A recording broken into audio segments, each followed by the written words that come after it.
Once when I was a lonely teenager, I was out walking by myself and wandered into an unfamiliar area. The land was badly eroded, and as I looked up a small ravine, I saw a little cottage that appeared to be deserted.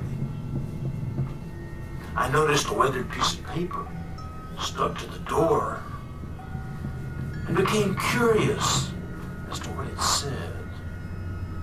In large, shaking letters were the following words: "If you find my baby inside, please bury him." Startled, I took the note off the door and continued to read.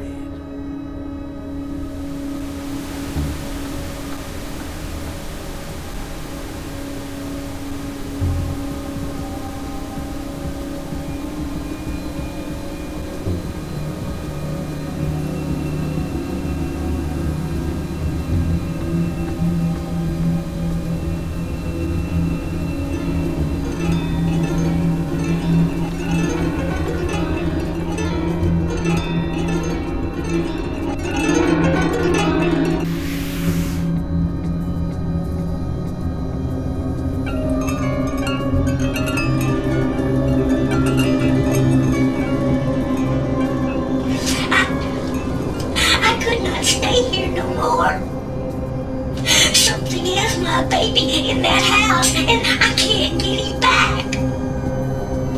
I don't know what it is, except there is some kind of light surrounding him. And every time I try to reach into the light and grab my baby, it burns my hand. But it don't seem to be hurting him none. And there's some kind of voice that keeps coming out of the light, and it's telling me, find the ring, find the ring. God knows, I have looked all over for the ring. I tore up the furniture, I pulled up the floorboards, I even ripped down the wallpaper. I can't find no ring anymore.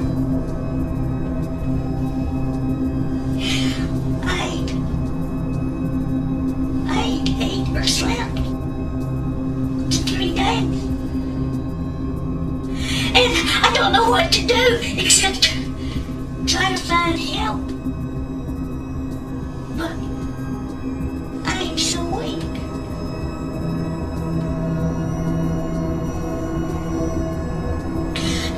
I'm afraid I won't make it back to my poor baby. Please, God, please help us, bless us, God. Somehow I think we wound up in hell.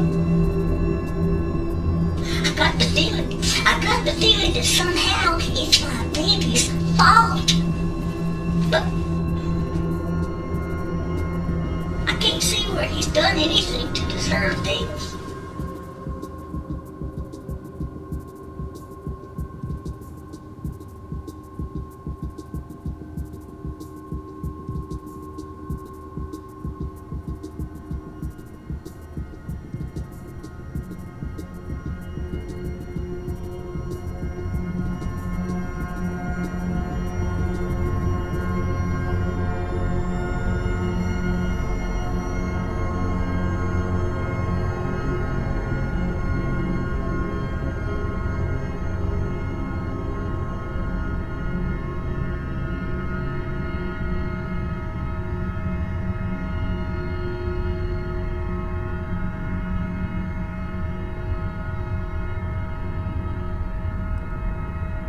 Lost in a light, lost in a light, lost in a lack of touching forever.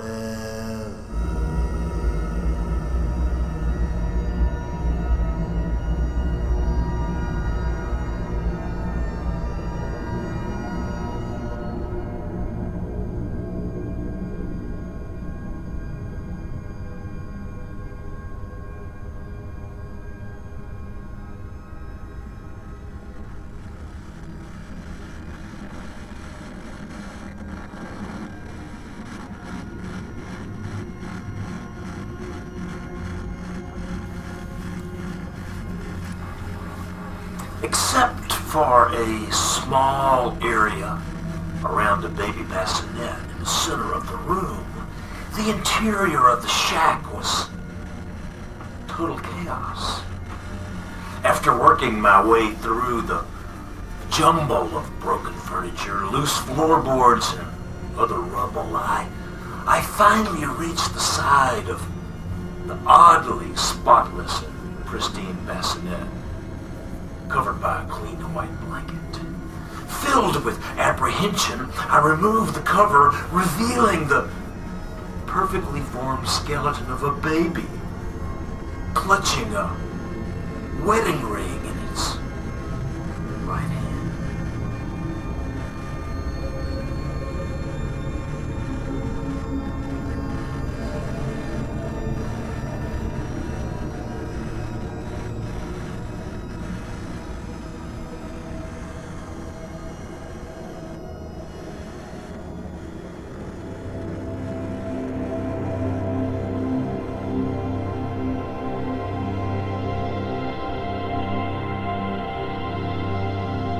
Lost in a lie, lost in a lie, lost in a lie, lost in a light, lost in a light, lost in a light.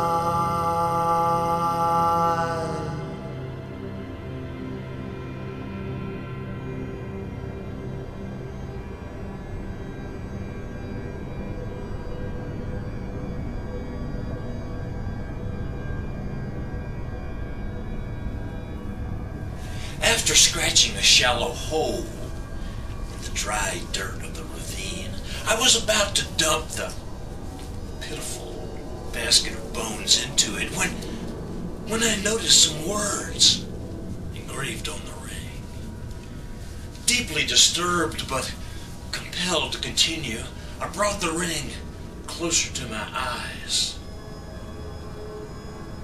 and made out the words, "A mother's love erases rages.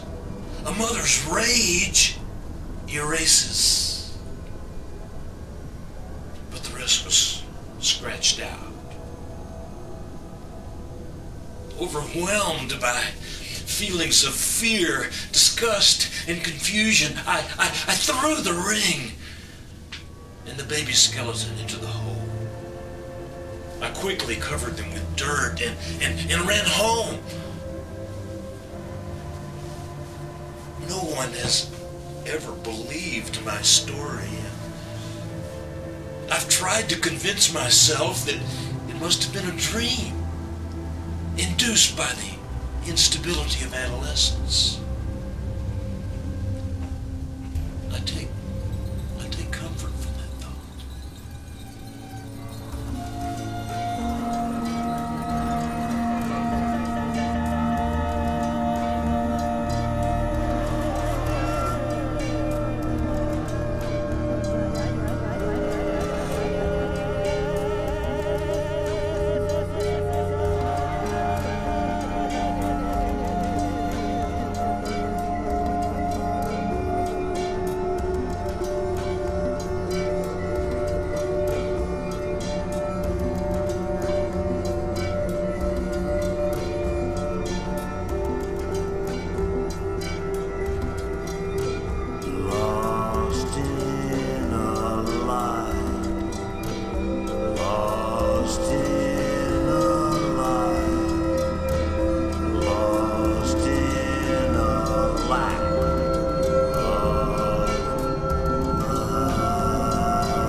It's only been 2 weeks since Howard died, so I guess I should be destroyed, a miserable wretch, shattered and scattered like the shards of a discarded whiskey bottle hitting the pavement. But I'm not. I'm not, you see, because nothing could be worse than watching him die. Nothing could be worse than watching a life you loved slowly sucked away like a spider draining the brain of a fly. But then, he came back. Maybe it was only a dream, but he's been in every dream I've had since he died. And so what, I say? Who needs reality filled with grief when love lives in your dreams? In the past, dreams faded quickly, but since Howard died, they're like permanent movies living inside my mind. Every second of every dream is alive, and it's mine whenever I want it. Dream. The first night was like a lamp lit in the blindness of a black and empty room. The flame of the lamp grew brighter and brighter until the room disappeared, replaced by his face, shining like the center of the sun. Arms emerged from each cheek, opening wide in an obvious invitation to the space between his large and blood-red lips. I freely fell into the opening and, once inside, easily embraced his heart. It was stuck to the top of his torso, where the nape of his neck might have been, and then it linked me with love and with laughter and made my mind twinkle and grin.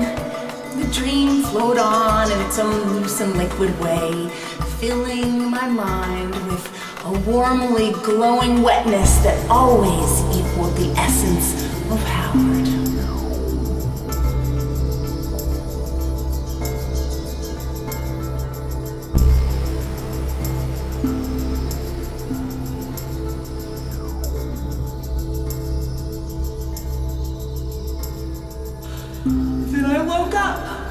Then I woke up, and the world of the waking wasn't nearly as nice. It was black, blacker than hatred and blacker than spite and blacker than the eyes of a shark just before he rips your arm off. Howard's parents were arriving at noon, and I had no choice except reliving his decline and death with them. His mother never liked me, and somehow I knew she would make me feel even more responsible than I already did. Pathetic and brutal. The visit with Howard's parents was even more miserable than I anticipated.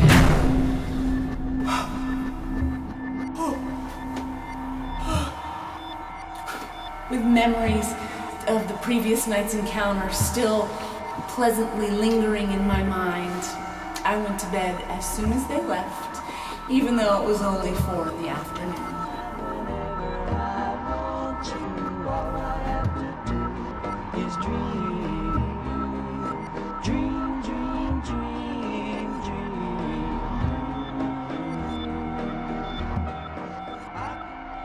The sense of satisfaction was almost immediate.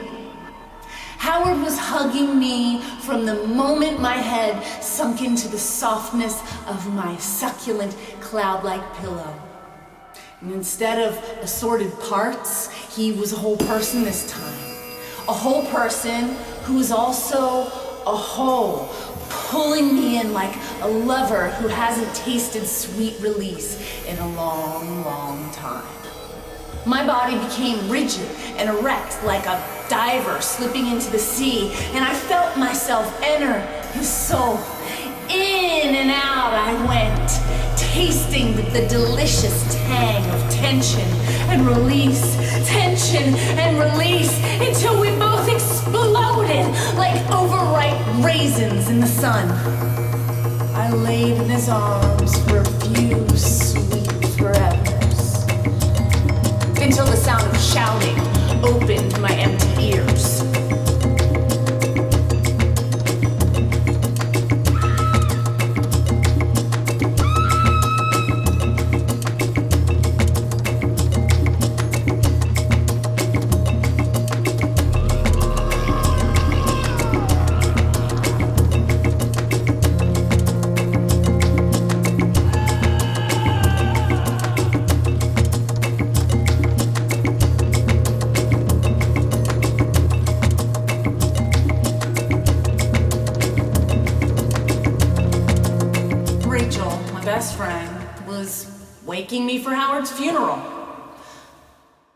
I had slept for 18 hours. The heaviness of grief saturating the service was more than I could bear. But I had to bear it. It didn't matter how many times I broke down or how many condolences left the lips of family and friends. It never got any better. But somehow it managed to get worse. Just as the service was ending, I tripped at the edge of the dirt pile waiting to fill Howard's hole. And as I tripped, I bumped into Howard's mother, causing both of us to fall into the open grave, giving the grieving woman a perfect release for the venom and rage consuming her soul.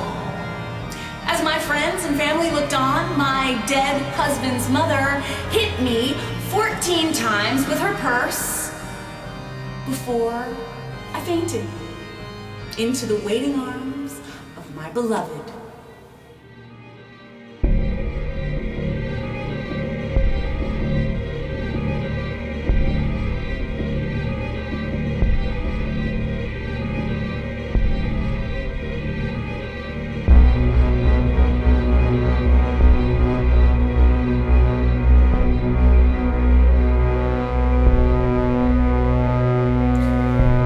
Continued on like that for the next 2 weeks as I slept a little longer and dreamed a little more each day.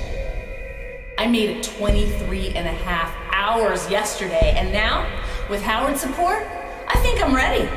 The doctors say it's medically impossible for a healthy person to sleep 24 hours a day, but Howard and I don't think so.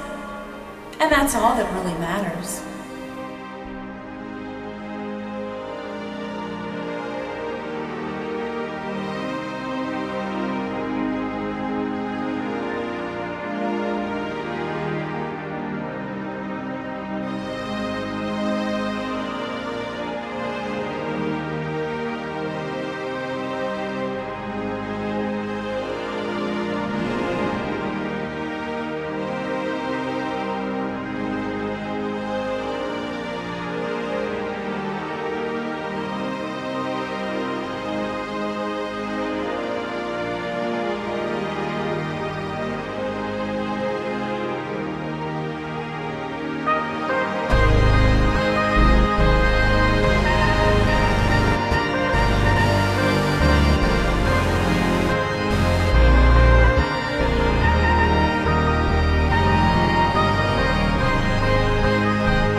Say you can only see ghosts through the corner of your eye.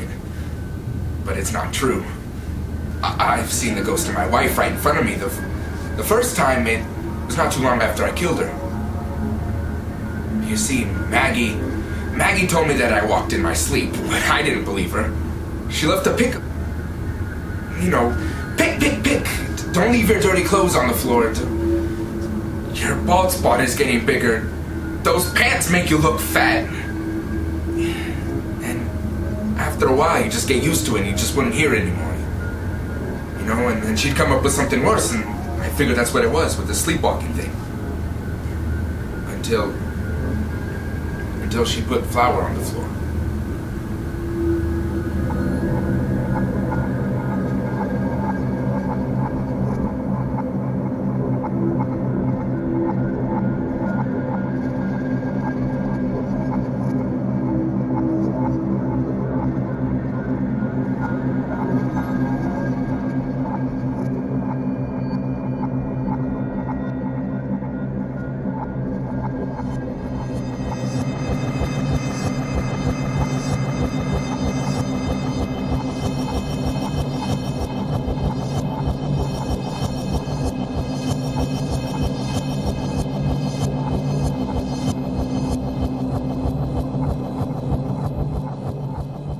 See, flour on the floor was the ultimate test.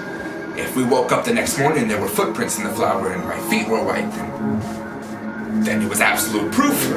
So we did. And they were white. That is, I hated it. He was so fucking arrogant. So I refused to believe it. I accused her of faking the whole thing, and I made up my own test. I made Maggie sleep on the couch, and I slept in the bedroom by myself. Then I locked the doors, and I sprinkled flour on the floor. And if I woke up the next morning and there were footprints in the flour and my feet were white, then it was undeniable. Sleepwalking was the only explanation. The next day I woke up early feeling oddly refreshed. Excited until I saw the footprints, and with my undeniable white feet. Dejected, I unlocked the bedroom door and followed the footprints into the kitchen. And there was Maggie, lying there with a butcher knife in her chest.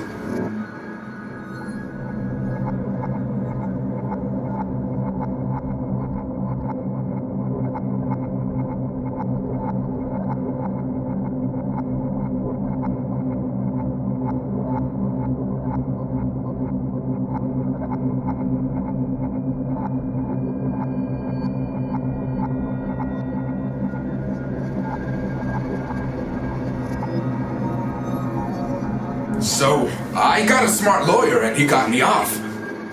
I guess I got away with murder, or at least that's what everyone said. But the thing is, I don't remember any of it. Yeah, I guess I did, and I feel really bad about what had happened, but it wasn't like I planned it all out or anything. But then Maggie's ghost started showing up. The first time, I had to get up and take a piss, and there was this thing in the hall, and it just was staring at me with this kind of slightly evil, slightly self-righteous grin. She was just like you always see in the movies, kind of whitish and slightly transparent. And then she disappeared. I figured it was some sort of dream or something, and I forgot about it.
But then a couple of weeks later, I woke up again, and there was little Becky standing at the foot of my bed sleepwalking, with her eyes wide open.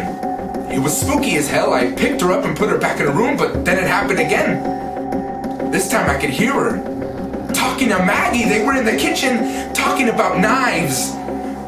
Maggie was telling Becky how to hold a knife and which ones were the sharpest and exactly where to cut and stab the eyes, the arteries, and vital organs. I ran into the room and of course, the ghost disappeared, leaving little Becky standing there, and I locked her in her room. And when I asked her about it the next day, she couldn't remember a thing.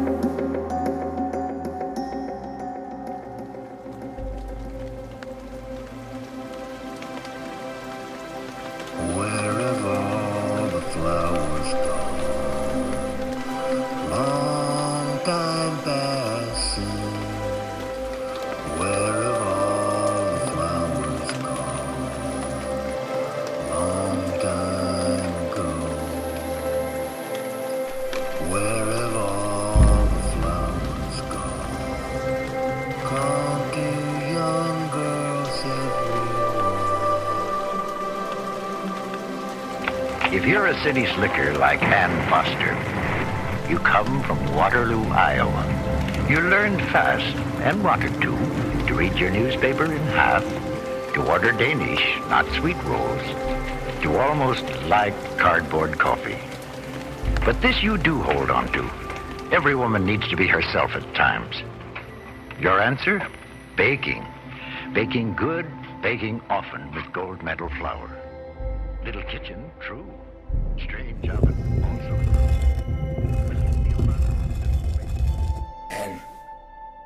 And now I guess it's just a matter of time. A few of my sharpest knives are missing. I've searched the whole house, but I can't find them anywhere. Every night, when I go to sleep, I lock the bedroom door. And it's just a matter of time until I sleepwalk again. And she'll be out there, waiting for me.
Have you ever heard of anyone being haunted by a snake? Probably not. Me neither. Except when it happened to me. It wasn't just any snake. It was Leonard. Leonard was not that boa constrictor. I named him after that singer, Leonard Cohen. You know, he had that song about the guy who was standing in front of the mirror with a razor blade and shaving cream on his face. It went kind of like this. That's right, it's come to this. Yes, it's come to this. And wasn't it a long way down? Wasn't it a strange way down?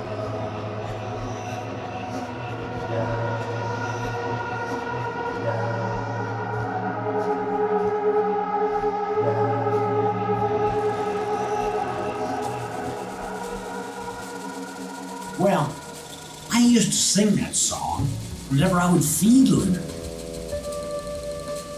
I don't know why. It just kind of made sense to me. I always fed hamsters to Leonard until he got too big for him. And then I started feeding him rabbits. And let me tell you, feeding a rabbit to Leonard, it was really something else. That rabbit would just be shaking. That rabbit would be shaking. Like a one-legged horse in a hurricane. And old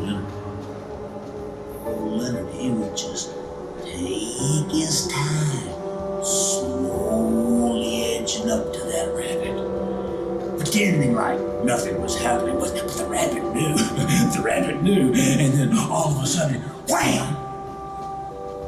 Leonard would just wrap his coils all around that rabbit. Pretty soon, the rabbit just disappeared inside of Leonard's muscular body. Then he would open his jaw wider and wider until it kind of dislocated him. And he'd just get that rabbit in one big gulp. It wasn't that kind of big gulp like you get at 7-Eleven or anything. It was more like the kind of big gulp that Linda Lovelace did on that guy's penis and deep throat. Except the penis came back out. The rabbit never did.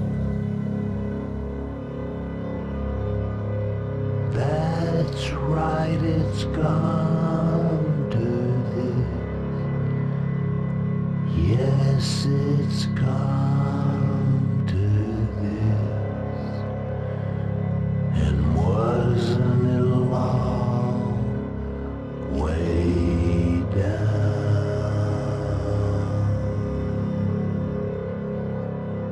At least, the rabbits never came back until Ralph.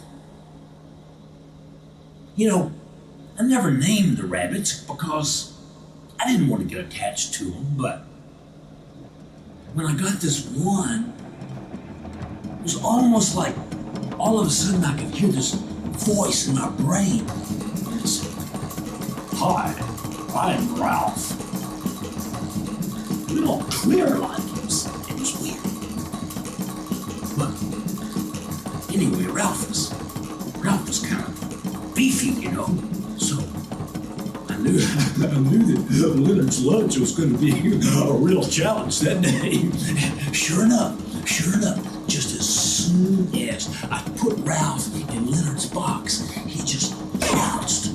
I mean, he was just all over that snake. But, Leonard was kind of shook up, but he recovered, and soon he had a couple of coils around Ralph, and it was looking like the regular thing. But then, Ralph, I don't know if he had rabies or what, but I could tell Leonard was shook up by this growling rabbit.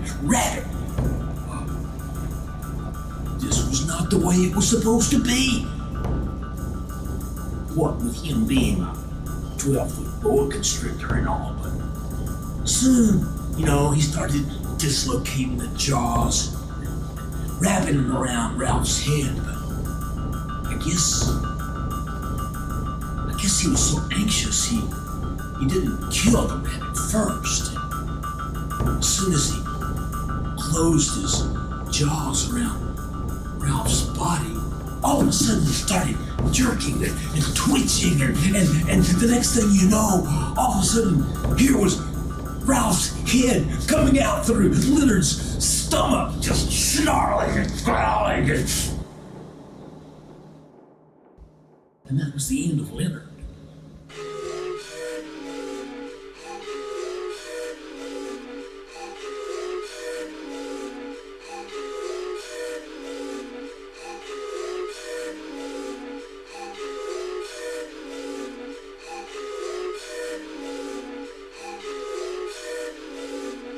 Well, at least that was the end of Leonard until he came back as a ghost.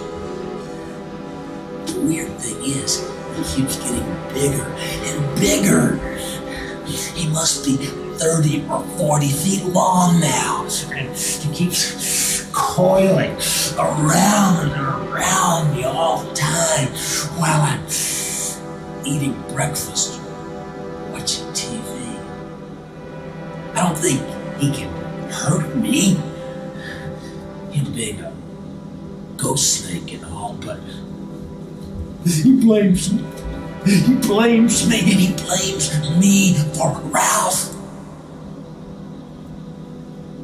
Now, I'm getting kind of nervous about it. I ate 14 hot dogs yesterday.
I'd be talking to you, but I guess you saw the article about Florence and me in the newspaper.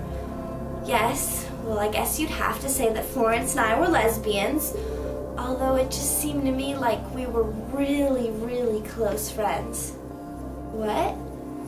Well, that's kind of personal, but yeah. Kind of fooled around in the beginning, but after a while, Florence was so big it wasn't really possible. I mean, how are you gonna do it if you can't find the parts?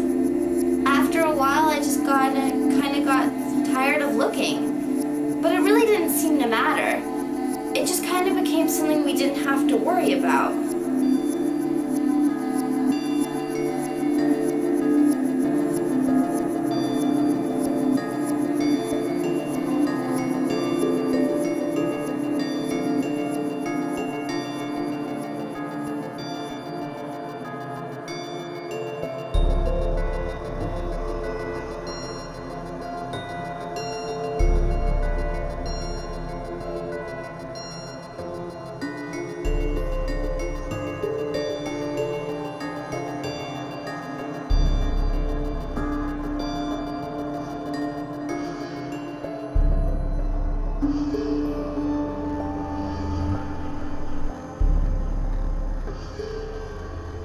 But it seemed like the further we got physically, the closer we got spiritually. And the closer we became, the more I wanted to make her happy. Of course, that meant eating. Florence inherited some money from a rich aunt, so we didn't have to work. I didn't have to do anything except feed Florence. And well, that's really all I wanted to do. It just gave us so much satisfaction to feed her gallons of ice cream and hot, buttery popcorn and several chickens in one sitting. Of course, it wasn't long before she couldn't sit. She couldn't do anything except lay there as I piled on pies and cakes and french fries and dozens of hamburgers onto her one giant tray table. The family gathers, new babies here, and great-grandmother knows it's clear that it wouldn't be home without Helen. At times like this, family traditions are important, like Hellman's real mayonnaise. It's the best, the one you depend on to make all their favorite foods taste terrific. Everything was great, Grandma. Each meal took about 2 to 3 hours. Then Florence snacked on Slim Jims and Cocoa Pops when we planned the next meal. Those were definitely the happiest years of my life. But then, Dr. Phil, I noticed that Florence was starting to sag. She just kind of spilled off the side of her bed, and then a couple months later that I realized this big puddle of Florence's flesh had oozed out onto the floor, kind of like a big mushy carpet or something. And Florence was starting to have problems breathing. And as she continued to grow, she made this horrible wheezing sound. I said we should call a doctor, but Florence just laughed that huge, hearty hee-haw. Hold me, warm me, won't you comfort me, hug me, it makes me feel so good. Life is full of good reasons to give someone a warm hug. A warm hug from Campbell. I guess I could see it coming. How could I not? Florence weighed 1,875 pounds when she died. A few months before she passed, my friend's huge pool of flesh covered the entire room, wall to wall, 3 feet deep. Poking out from one corner of the puddle were Florence's head and hands. Everything else had long since disappeared into the huge mound of flesh known as Florence. Of course, after she died, there was no way to get her out of the room. And I simply would not allow them to cut Florence up into 15 or 20 portable chunks like the mortician suggested. I mean, I couldn't bear to just see my best friend reduced to slabs of meat and hauled out into a refrigerated truck.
So we removed the wall to Florence's room instead.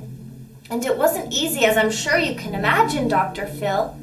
I had to hire a crane with a gigantic forklift attachment, and even then a couple pieces ripped off and fell into the street.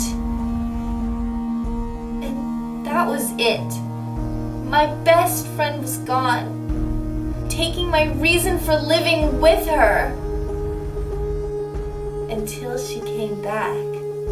It was only 2 days later, 2 days that seemed like an eternity. I went shopping and when I came home, there she was.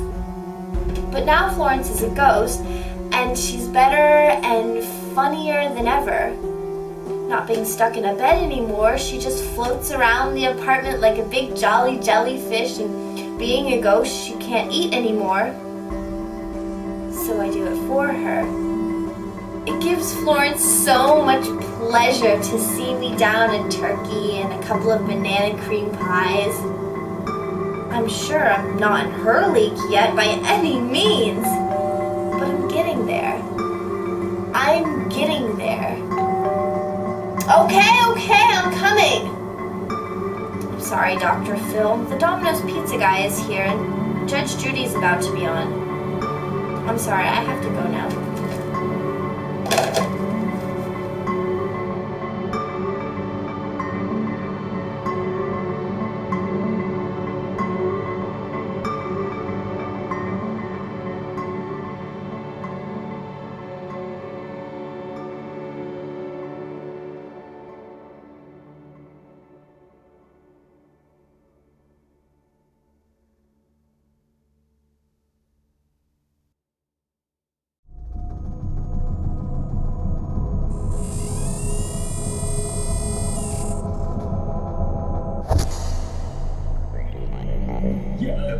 Yes, sir. It's true. I have referred to the deceased as Milton, the Milty Man, on occasion. And yes, I also called him Charcoal Face. No, it was not. It was not meant to be disrespectful at all. It happened like this. You see, I hired Milton to be a yard boy and had him in for me. And not too long after Hazel, my wife, ran away with that whop singer Flavio, who was down there at the bar on Tracker Street. Shit, I don't know why she wanted to.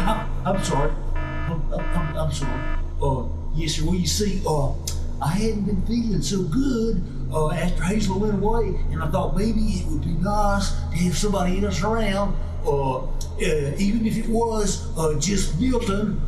Big mistake, too, let me tell you. He didn't want to do any work at all. All he wanted to do was just sit around and drink and ask me questions. And he says things like, how long has it been since you've been gone? And did I know where Flavio went? And did I want to get a private investigator? And stuff like that. It just wasn't any of his goddamn business. I'm sorry. I'm sorry. I'm sorry.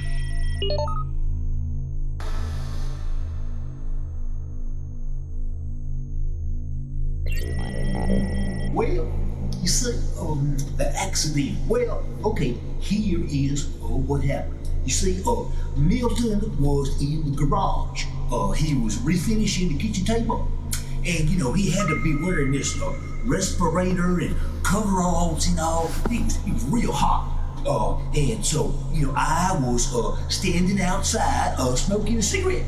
And somehow there was this can of gasoline. It was right next to the lawnmower. And somebody kicked it over. Now, it might have been Milton. It could have been Milton before he went in that garage. But anyway, I finished smoking my cigarette and all, and I threw it down, and it fell right in that gasoline. And kaboom! I mean, the whole garage just turned into a blazing inferno.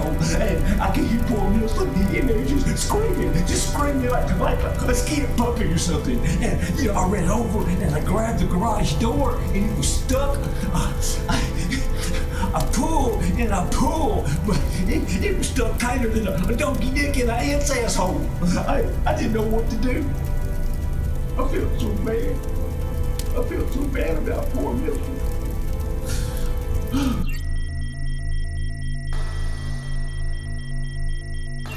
I have remark to people that I have seen Milton several times since he became deceased. I know it sounds strange, but Milton has come back as some kind of a unearthly presence or ghost or something like that. The last time that I saw Milton, well, to tell you the truth, Milton is here in the courtroom right now. He's sitting on that table right over there. He's laughing at me. He laughs at me all the time. I don't know what to do. I can't go to the bathroom without Milton following me in there and laughing at me with his old black, craggy old face. He looks like some kind of cremated corn cob or something.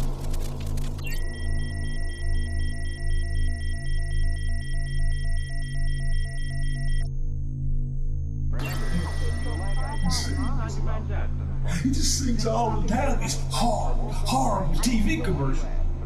Stuff like, Colorado, that's the name, and there goes trouble down the drain. Oh, Winston tastes good like a cigarette chew, but the really horrible one. Nothing says loving like something from the oven. Nothing says loving like something from the oven. Laughs. He just laughs and laughs. Drives me crazy. I don't know what to do. He's already dead. I can't kill him again.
It happened again. I dreamed about him again last night, but the real problem is that he's not just in my dreams. No, now the scary part is I'm starting to think about him all the time. Sometimes I even think I see him, and sometimes I think I'm becoming him.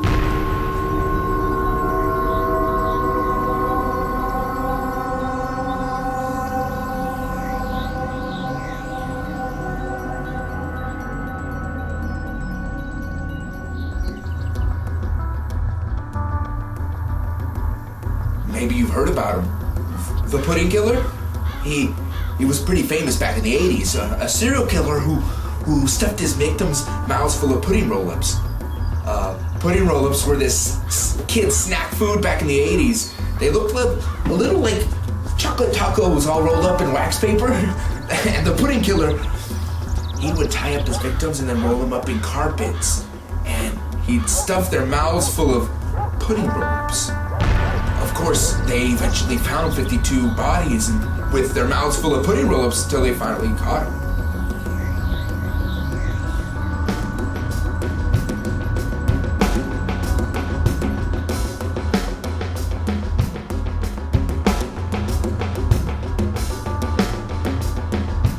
Well, anyway, one night not too long ago I had this dream where all of a sudden I started hearing this guy sing. The song was kind of familiar, but at first I couldn't figure out what it was, and then bingo, it hit me. It was the commercial for pudding roll-ups. And I kept having this dream over and over, and the more I heard it, the more I recognized who was singing the song. And it was like bingo again. The singer was Hugh Enkelman, the pudding killer. Well, at this point, I was pretty upset, as you might imagine. Okay, so as if it wasn't bad enough, a couple of weeks later, I was looking in the mirror, and all of a sudden I started seeing Hugh's face right on top of mine. And then I started seeing it more and more. And whenever I saw myself in a store window or a rear view mirror or anywhere, there was Hugh's face kind of weirdly blending into mine. And then all of a sudden I started getting this craving for pudding roll-ups. I completely forgot about them until Hugh started singing about them in my dreams. Well, of course you can't buy them anymore. So I found this recipe for taco shells, and I replaced chocolate for the cornmeal, and I mean, it took a little bit of experimentation, but they're not that bad. See? Here's what I made.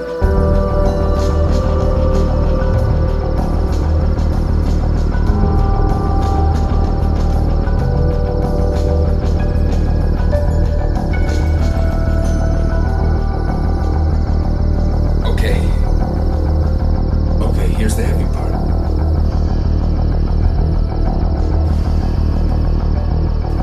Halloween is coming next week, and well, I've been working on my costume, and well, I'm going as Hugh. Okay, I know it's weird, but it's just something I have to do. I have to. I found an old pair of overalls like Hugh used to wear, and as you can see, I made a mask out of pudding roll-ups just like he did too.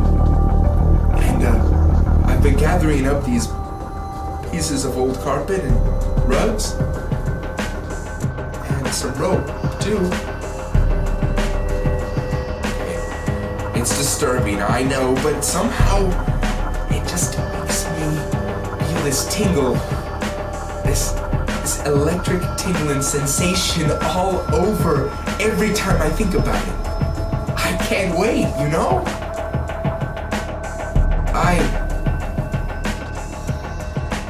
I really don't think you was such a bad guy.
When I was very young, I had a twin sister that no one could see but me. We lived in a farm without any neighbors, so she was my constant companion. For some reason, she'd like to play tricks on my mother. These tricks were often mean, and even though I didn't, I usually got the blame, I was unable to stop myself from helping her.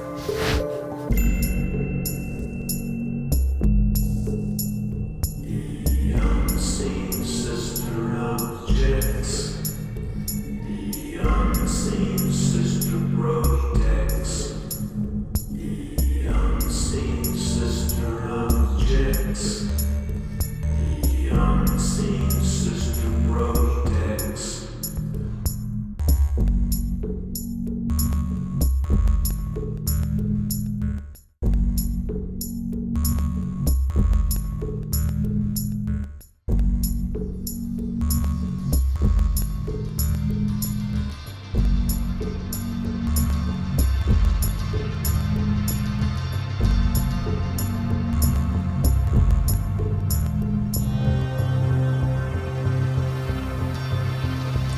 Once we were playing under the kitchen table where my mother was sitting shelling peas. I grabbed her leg and said I wanted to play horsey as my sister placed a loop of clothesline around her ankle. Mother said no, and then she got up from the table, walked 2 steps, and tripped as she reached the end of the rope. As my mother fell, she knocked a boiling pot off the stove. It fell on her head. Even though it was July, she was cooking pasta in the shape of little green Christmas trees because it was my favorite. Mother's face was no more than 6 inches from mine as she screamed, jerked away the pot, and revealed her red bubbling face covered with little green Christmas trees.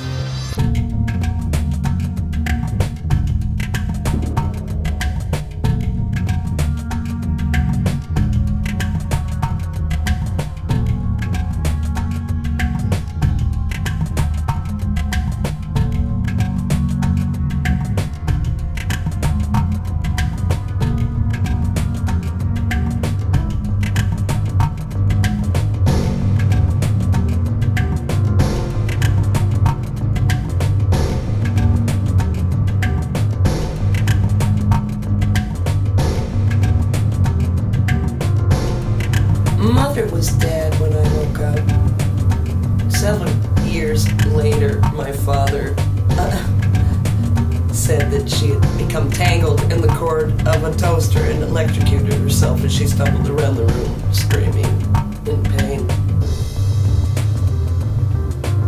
I had a goldfish that died one